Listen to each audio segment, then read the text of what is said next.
Hello, folks. This is Uncle Godfrey. You already know. Alright, I'll just go straight to the point. The fact that you can know about a person but don't know the person. What I'm saying is you can know so much about a person without being close to this person. Prompted me into, doing what I may call spiritual exercise. You may call it whatever you want, but to me, I think it's a spiritual exercise, okay? Yes. And here's what I did. I decided to do a status viewing fast, okay? For 7 days and 7 nights. No viewing of statuses.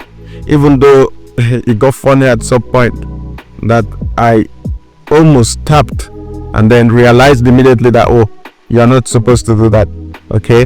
So that's by the way, but I achieved what I wanted to. I replaced it with meditation on the subject of intimacy with God and some of the factors, all right, and why we should also pursue intimacy with God.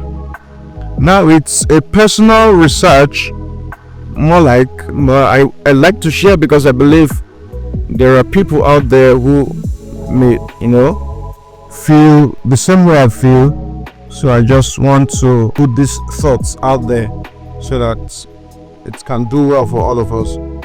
So day one, the first thoughts, I have them all noted down already, so I'll just read from here.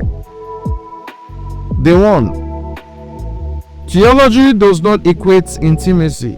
To know God is different from knowing about God. Theology does not equate intimacy. Knowing about God is different from knowing God. Just like we have courses like zoology, biology, chemistry, all those science courses that deals with the study of one facet of life or the other. That is how theology is, centered around the study of God. And that's why ministers and preachers are the people who actually take this course, most times. So that one studied this course, study about God, the things he has done, who he is, doesn't mean you are really close to God. It doesn't mean you're really close to God. Your closeness to God, that is your intimacy with God, is not the same as what you know about him.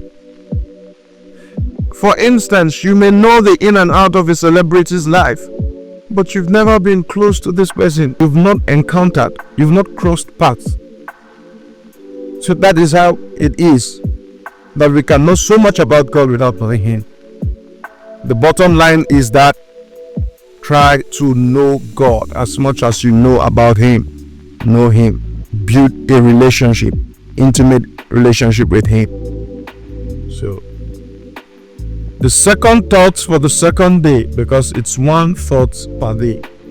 The second thought for the second day is, the greatest book in all of history says, only fools deny the existence of God. Only fools deny the existence of God. And I am asking, which God do you know? Which God? God in the person of Jesus, do you know? Is it the Jesus of history or the Jesus revealed to you by illumination? And this, I think, relates with the first thoughts. Right? So you may know about a person but not know the person. So Jesus of history is the one everybody knows about. The man, the greatest man who once lived in the face of the earth. Okay, everybody knows the story. He was good, kind, he healed and all that. But personally, do you know him one-on-one?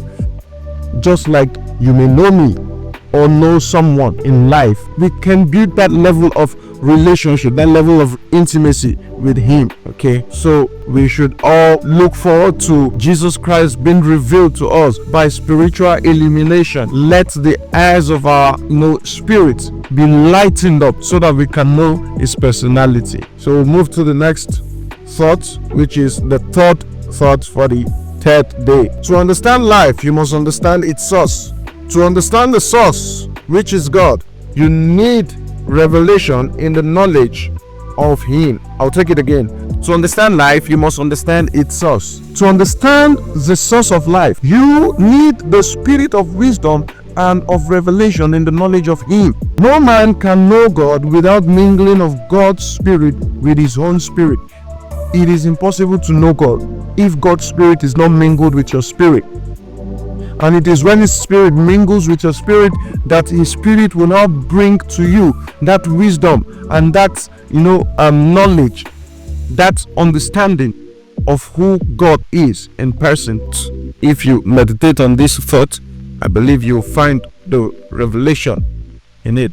God cannot be known by men reading books, just like we read biographies of people and we know them. No, He has to be revealed to you in your spirit. So that is what this thought is about for the day 3. So day 4, here is it.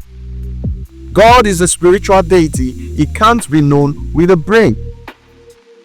To know Him, one must spiritually be alive, sensitive, and acquainted with Him.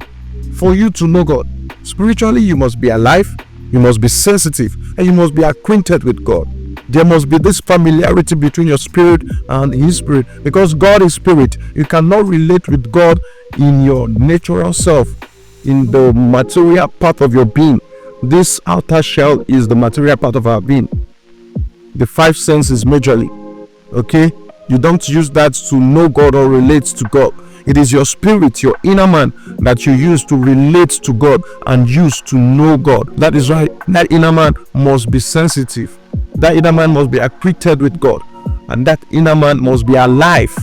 Most people are dead spiritually. That is why you cannot perceive anything that has to do with your spiritual life or even know about God. I'll be moving to the next thought, which is the 5th, day 5. Here is it. Every man is by default born dead in the spirit without God. Naturally, because of the Adamic sin, every man will keep, because the Bible says all have sinned and come short of the glory of God, and the wages of sin is death. So every man is born dead in the spirit. Okay, that is what I meant by that statement, that every man by default is born dead in the spirit. That is without God. Once you are without God in your spirit, you are dead. You are not alive. As a just wage for the Adamic sin, that is why we were all born dead in the spirit. This then necessitates the reunion of man and his maker by being born again. Being born again is you being regenerated, being born of God. God can now say, yes, you are my son or you are my child, by following the principle of salvation. Okay, because salvation has principles. It is only by Jesus Christ that you can be saved. No one can come to the Father except through Jesus. All right, so that's why for you to become the son of God or a child of God in the spirit, you have to be born. You have to now submit to God as a father to regenerate you. And that is what I meant by this point, that this then necessitates the reunion of man and his maker by being born again, born of God, coming alive in the spirit. Once this is done, one now needs to grow in the spirit through koinonia, fellowship with God's spirit. Just like a natural man, once he is born, you see, the mother of this child, through that intimacy, right, nurtures this child. She is fully responsible for this child, watching him, giving him what he needs to, or she needs to grow healthy and fine and sound. Everything must be put in place. That is, I think, one of the core responsibilities of every mother, of every parent. But in the case of spirituality, once you are born again, you are now a babe in the spirit, and you need to grow. You need to mature. I think one of the scriptures says that be ye hungry for the word, just like babies are hungry for milk. So your spiritual milk is now the word of God, and not just the word of God, everything that has to do with fellowship.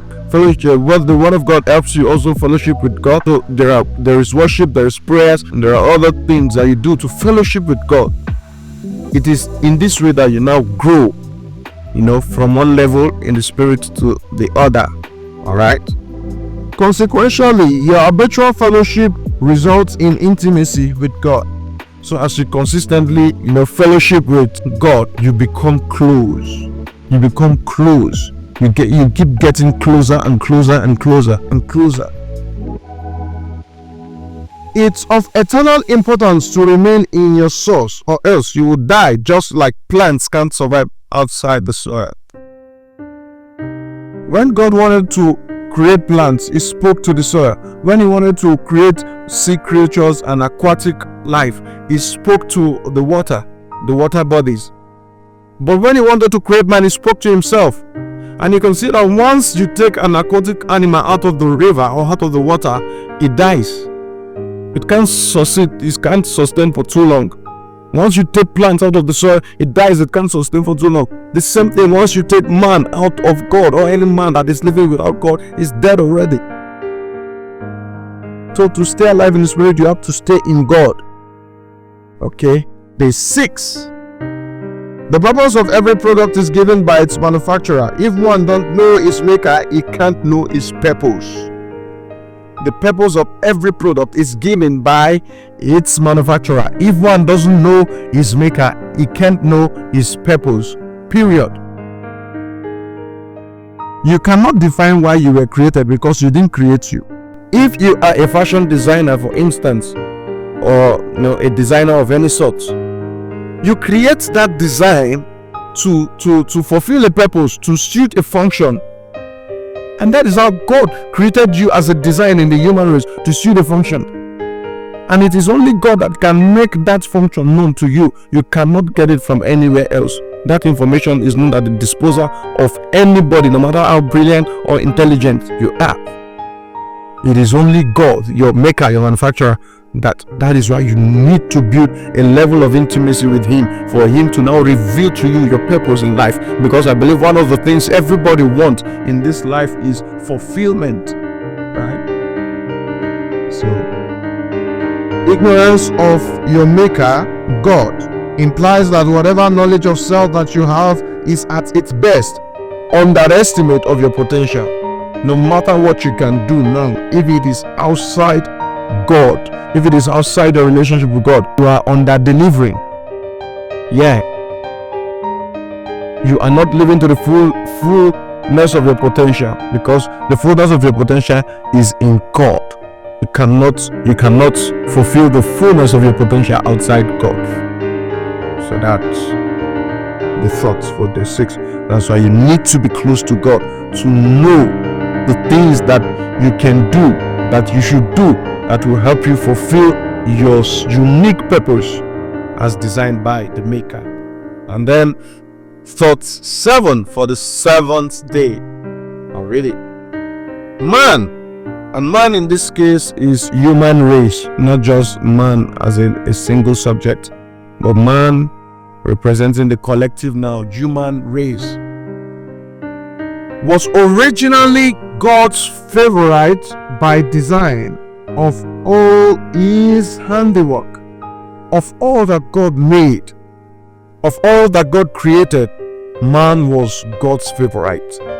God loved man so much, that He put man in charge of everything. He made man inferior only to himself and superior over everything He made, He created. Gave man the best place in His work, as a steward. But things went south, and the divine being and the humans were no longer compatible, but God still had not given up on men. When Adam sinned, that was when everything went south, and God could no longer commune with man, because God cannot withstand corruption in its smallest atom. God cannot. He cannot. So that was where man and God parted ways. And for man to live outside God is actually a walking death.